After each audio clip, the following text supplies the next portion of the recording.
there's no doubt. Gotta get out of this small town. You took my heart from me. Now you're everywhere I see.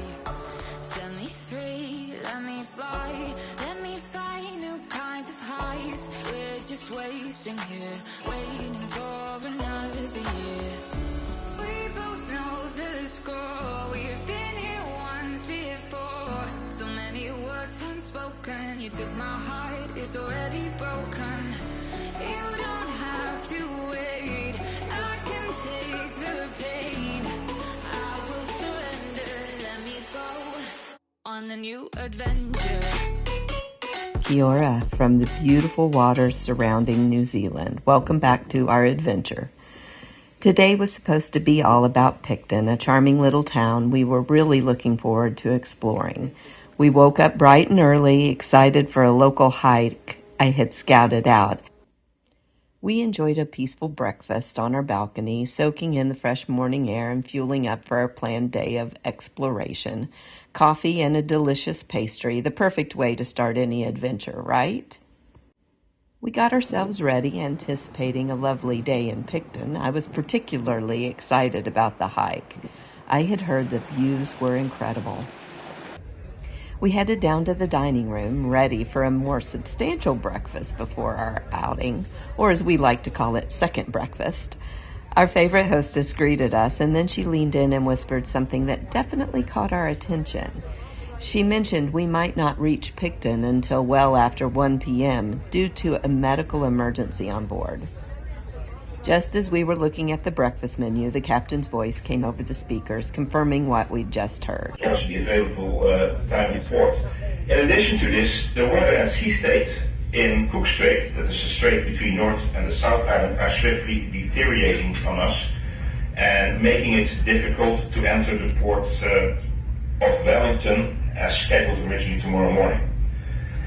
Having to take all of this into consideration and also to provide sufficient shelter while at sea, and in consultation with the shoreside team, we had to make the decision to cancel the call in Picton today and instead proceed directly towards Wellington, where we are able to secure a berth and now subsequently will arrive early.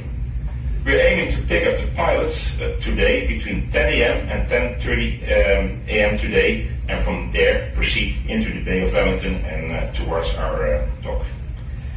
This call to Wellington will be an overnight call within regular departure time tomorrow. At this point of time, we're still in contact with the agent and authorities in regards to further specifics.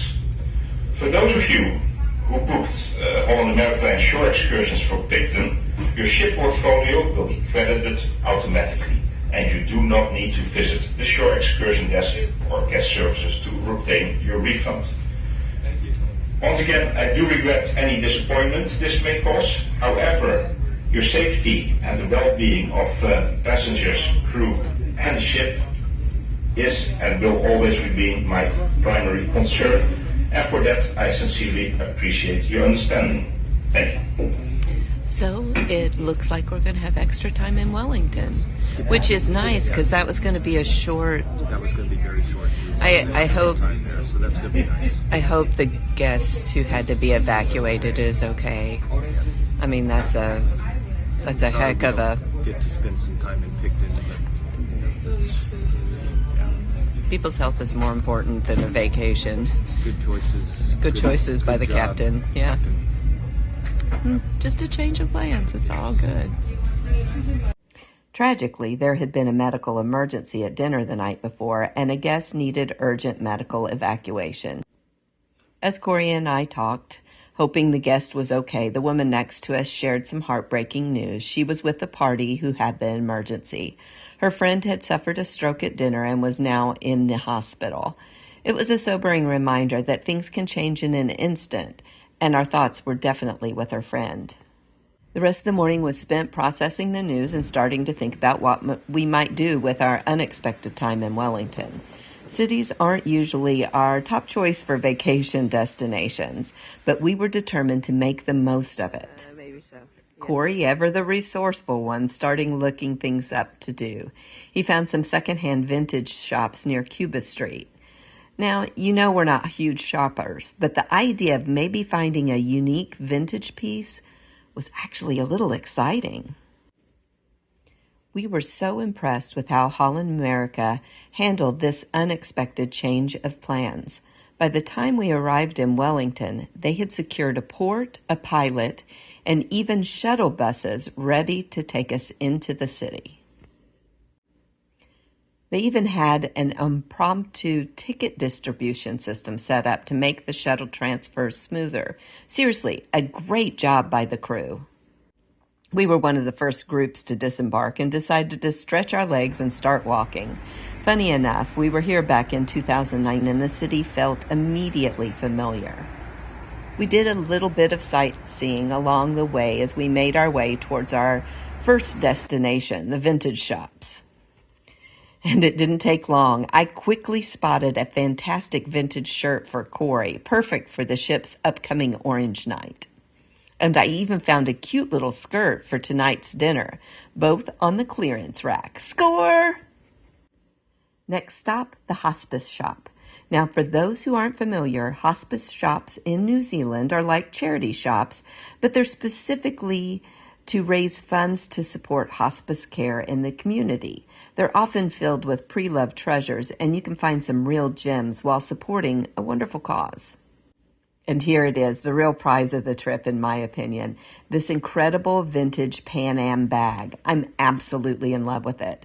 This is officially going to be my new carry-on bag. It just screams the golden age of travel, and I couldn't be happier with this find.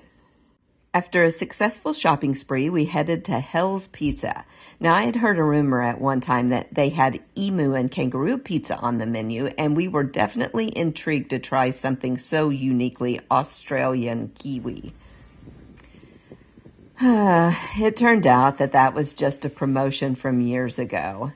So we kept moving. At this point, this introvert was definitely starting to feel the effects of city crowds, the noise, and the general chaos. So we started our walk back toward the port. Not that we were in a full sprint or anything, but we definitely had our sights set on getting back to the peaceful sanctuary of the ship. Kia ora. Hello. Where are we?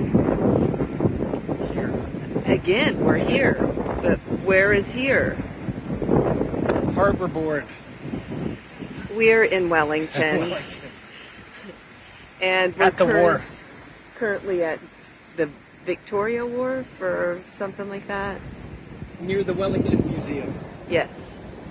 And this morning we've actually been shopping, if you can believe it. We hit a couple of vintage stores and found some really cool stuff. And thrift consignment shops. Yes, thrift consignment. One I think the funding goes to hospice. Yes, and another one was going towards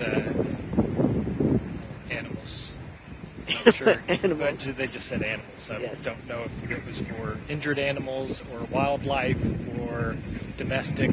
They just said animals. So that works. How can you go wrong with that? Exactly. And it's a little icky today. We're getting sprinkled on a little bit. It's kind of cool.